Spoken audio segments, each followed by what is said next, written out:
News 4 was the first to report new details in a very dark and a twisted story that led to two people being killed inside a Fairfax County home. Almost a year ago, prosecutors questioned an au pair as part of her plea agreement.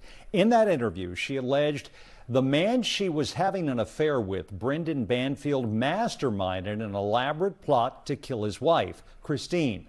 Brendan's trial is set to begin in 2 months, and he denies the allegations. Now, recordings of the au pair's interview were entered into evidence during a recent hearing, and Brendan Banfield's attorney provided a copy to Northern Virginia Bureau reporter Drew Wilder. Yesterday, News 4 showed you the video and shared that au pair's version of what happened in the months leading up to the murders. Tonight, in part 2 of Drew's reporting, the Herndon au pair describes what she says happened the day of the killings. We want to warn you, some of these details are disturbing.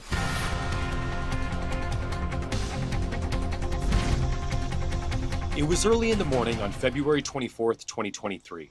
In just a couple of hours, a mother and a man from Springfield would both be killed in her bedroom.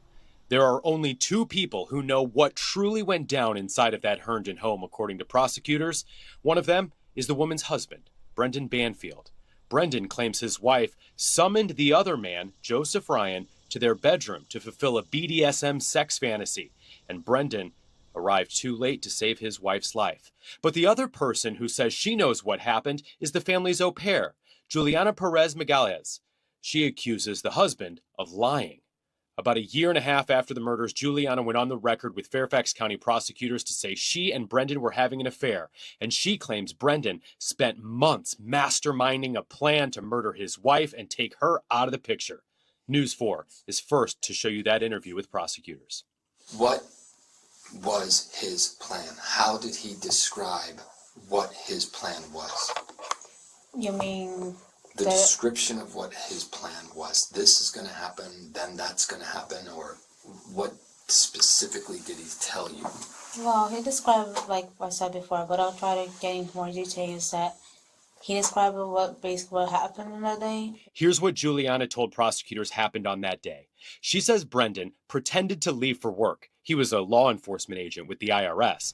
But she says he was actually staked out at a McDonald's nearby, waiting for Juliana's call.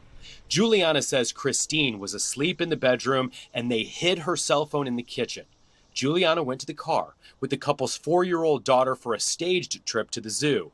Juliana says she was concealing a gun that Brendan gave her and instructed her to carry that morning. That's when Joseph Ryan showed up to the family's home. Police say he brought with him restraints and a knife.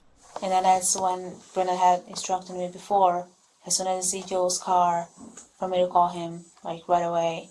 And that's what I did. Juliana says that's when Brendan starts driving from the McDonald's back to the home. Juliana says next she was instructed to call Christine on that phone they purposefully hid in the kitchen. When Brendan arrives, Juliana says the two of them enter the back basement door with the 4-year-old girl, leaving her in the basement as they go up to the ground level and pause at the foot of the staircase.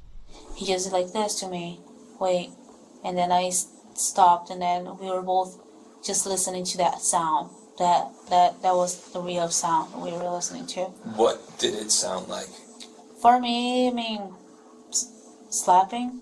Brendan's defense attorney points to several inconsistencies in Juliana's statements, and this is one of them. She originally told police that the moment they first entered the basement, she could hear sex sounds from upstairs.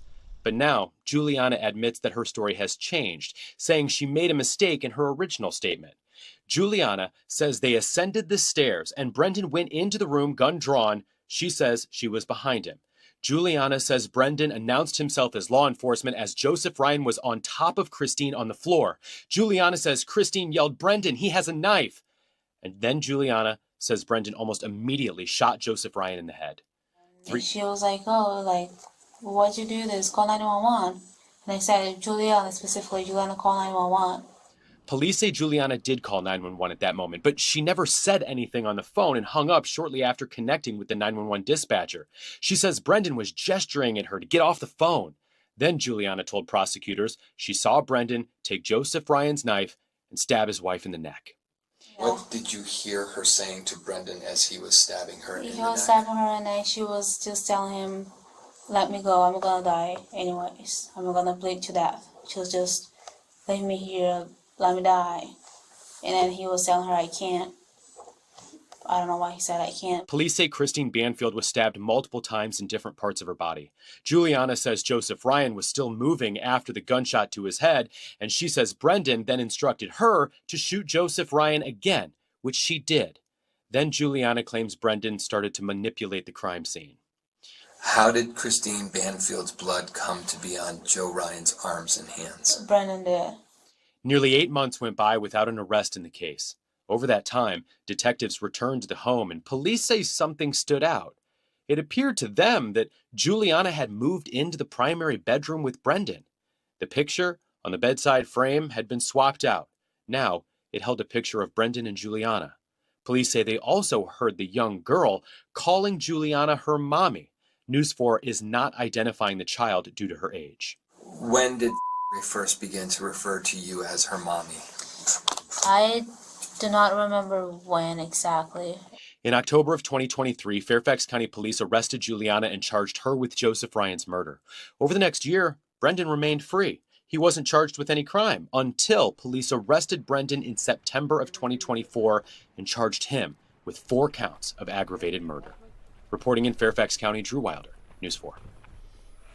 This interview was conducted in October of 2024 as part of a plea agreement. Prosecutors offered Juliana a deal, and that was to testify against Brendan in exchange for a manslaughter conviction and a much shorter jail sentence. Brendan Banfield is set to go on trial in late October. The court has granted permission for that trial to be televised.